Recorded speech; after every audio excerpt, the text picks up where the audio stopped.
Donc, bonjour. On va maintenant faire un retour sur la résolution d'un système d'équations, mais surtout sur la méthode de la comparaison.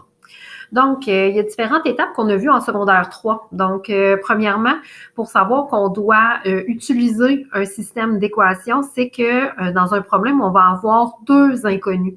Donc, on va avoir la variable x et y qu'on va avoir identifiée. Ensuite de ça, puisqu'on a deux inconnus, il nous faut deux équations. On n'est pas capable d'isoler deux variables dans une expression. Donc, qu'est-ce qu'on va faire? C'est qu'on va isoler premièrement une variable. Ici, de préférence, on va essayer d'isoler, exemple, le y. On préfère isoler le y parce que dans les autres méthodes, on ferait la table de valeur puis le graphique. Puis pour faire un graphique, bien, il faut avoir isolé le y. Ensuite de ça, on va comparer, donc égaliser les deux équations afin d'avoir une seule variable. Une fois qu'on va avoir trouvé notre variable, bien, il va falloir trouver la deuxième pour pouvoir ensuite la trouver. Donc, j'ai fait un exemple, ça va être plus simple, plus facile à voir. OK? Donc, ici, exemple 1. Dans une boîte de pétri, le nombre de bactéries est de 4 millions et ce nombre augmente de 2 millions chaque jour. Dans une autre boîte de pétri, le nombre initial de bactéries est de 3 millions et il augmente de 2,5 millions chaque jour. À quel moment le nombre de bactéries sera-t-il le même dans chacune des deux boîtes de pétri?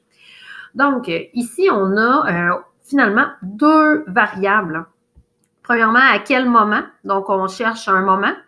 Et ensuite, le nombre de bactéries sera-t-il le même? On ne sait pas c'est quoi le nombre de bactéries. On sait qu'ils vont être égales, mais on ne sait pas c'est combien. Donc, ce sont mes deux inconnus.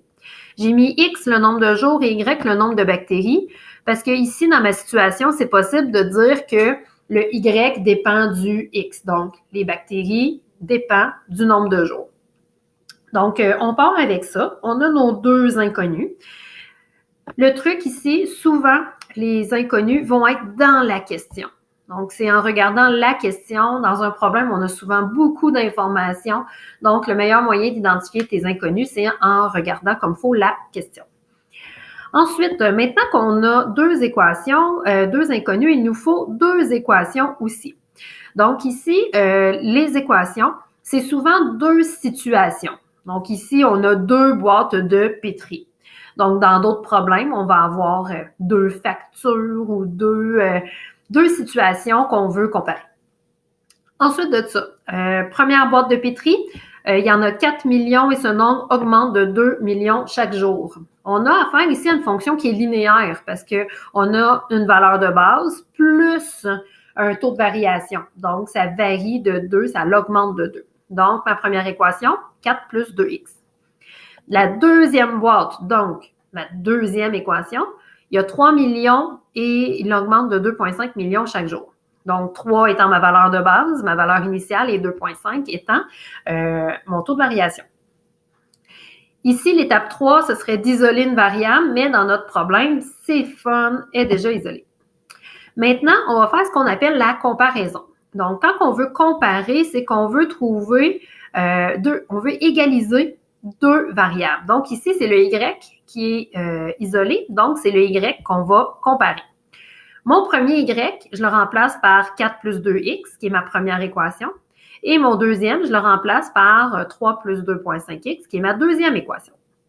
Maintenant que j'ai ça, il suffit de faire des opérations inverses pour trouver un et l'autre. Donc, j'ai fait moins 3 pour l'enlever. Je l'ai mis de ce côté-ci. Pour enlever le 2x, j'ai fait moins 2x. Il est rendu de ce côté-ci. Je simplifie. Ça me donne 1 est égal à 0,5x. Je divise par 0,5. Ça me donne 2. J'ai donc trouvé qu'il fallait 2 jours pour qu'il y ait le même nombre de bactéries. Je connais donc le nombre de jours. Il me reste à trouver le nombre de bactéries. Au départ, j'avais deux équations, donc ça va être important, remplace-le dans tes deux équations. Donc, la première, j'avais 4 plus 2x, je remplace le x par 2, qui est la valeur que je viens de trouver, et ça me donne 8. C'est important de remplacer dans l'autre parce que c'est pour t'assurer que tu as la même solution. Donc, ici, j'ai remplacé le x par 2 et la solution me donne aussi 8. Donc, dernière étape, c'est de donner la réponse, de donner la solution.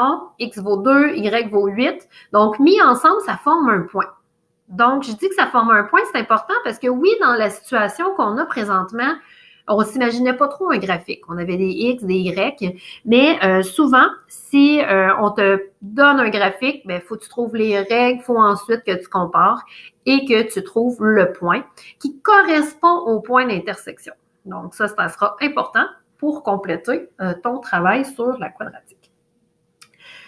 Donc, ici, j'ai fait un exercice. Je te demanderai de le résoudre et de me montrer ta solution ou ta démarche pour t'assurer que, justement, toutes tes étapes sont bien expliquées. Donc, bonne étude et voilà.